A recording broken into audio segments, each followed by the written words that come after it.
What's up everyone, back for another beer review, and today is Wednesday, which of course means it's time for another Western York Wednesday here on the channel. And the beer I'm reviewing today comes from the Big Ditch Brewing Company, and they're out of Buffalo, New York, and this is their Kringle Juice. So they're calling this one a Hazy Holiday IPA that comes in at 7% alcohol by volume, 20 IBUs at the time of review. This can is exactly 2 weeks old. So this is the newest seasonal release from Big Ditch. It's been a while since I've reviewed anything from them on the channel, and I was like, what do I grab from them? I want to review something from them, and I was like, all right, Kringle Juice. Makes sense to me. So they're brewing this one with Citra, Mosaic, and Strata hops. And like I said, they call it a Hazy Holiday IPA. There's not much holiday about this beer other than the label, which I really enjoy. And they have a spiel here on the back with tasting notes I will hopefully remember to read at the end. But if you watch any of my Hop Butcher reviews where I said I'm going to read the tasting notes at the end, I typically don't do it. But I've been better with that, so we'll see. Anyway, like I said, 7%, basically New England style IPA, and yeah, I'm looking forward to it. So let's get into it. Crack it open, and we're gonna pour it to the hashtag proper glassware. We've got the Big Ditch mini Tiku here. So here we go. Oh yeah, definitely hazy. All right, so that looks nice in the glass. So yeah, it has this really deep orange color, honey orange, I would say, a glowing orange in person. On camera, it's gonna be a little more dulled out, super murky and turbid for sure. About a finger and a half to 2 fingers of this creamy white head. I mean, the creaminess on that looks beautiful. That looks like a beautiful hazy IPA, honestly. So let's get a nose. Ooh, it smells super fresh because it is. There is an amazing, like, shit ton amount of orange, tangerine, Tangelo, sweet, juicy citrus fruits, but leaning orange, tangerine, and Tangelo. Ooh, what the fuck is that? Okay, so it's almost like a melon or like a whiter fruit.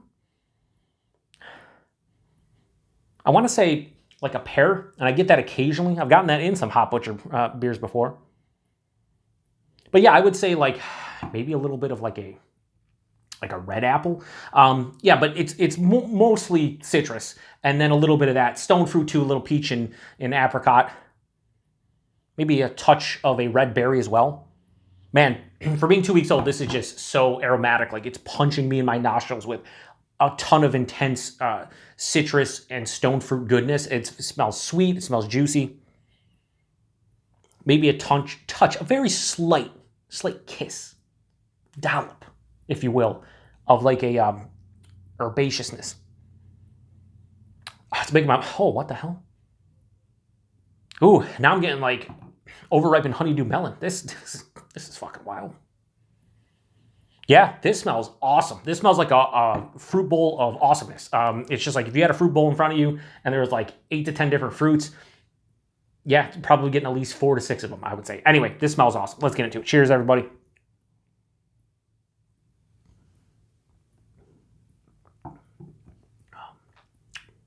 Okay, so the nose was better than the taste, but the taste is still really nice.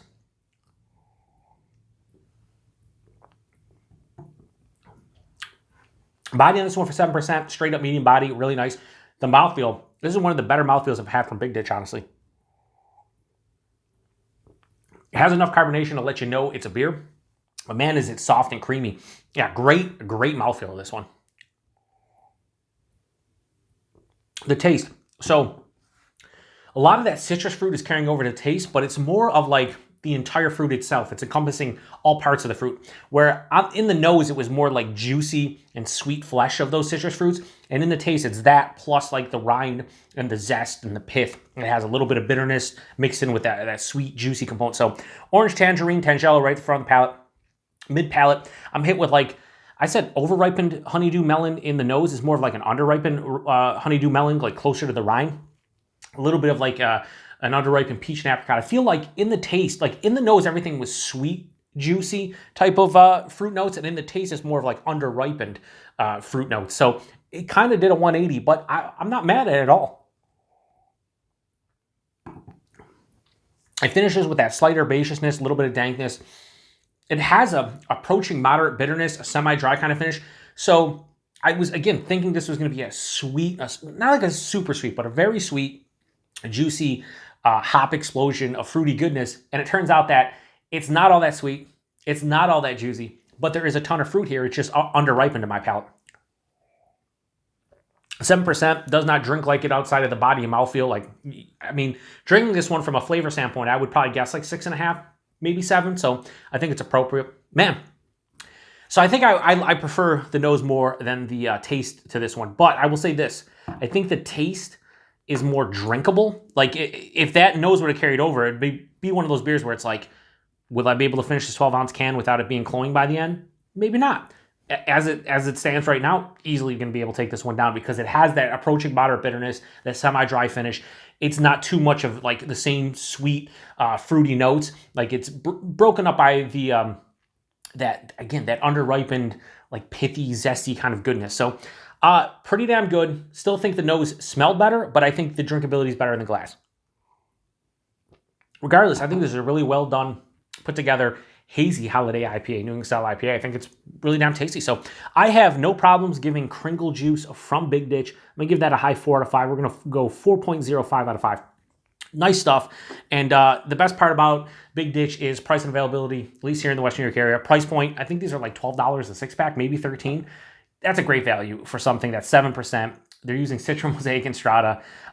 It's pretty damn good. It got a 4.05 out of 5 from me. So like for about $2 a can, yeah, it's fucking great value. And availability, Big Ditch is pretty much Western New York only, but I believe if you live in New York State, you can get their stuff delivered to you online. Again, don't quote me on that. I said that last week with the Community Beer Works beer, but a lot of the local breweries here are distroing to the rest of New York State if you want to order and get it shipped right from the brewery. So another good beer from Big Ditch. I will stand by this. I feel like Big Ditch is one of the most consistent breweries in Buffalo, if not the most consistent brewery. I rarely ever have bad beers from them. Most of the time, they do a really good job. I haven't had any beers that kind of just like blow my socks off from them, maybe 1 or 2. But for the most part, most of their beers are in like the 4 range. They're just really good, well put together, tasty beers. And I feel like this one is a very drinkable 7% New England style IPA, which is rare to get nowadays. A lot of times once you start hitting 7, 7.5, 8%, some of them start skewing a little bit too much sweet, too much one note. I feel like there's a lot of complexity here, especially from the fruit character,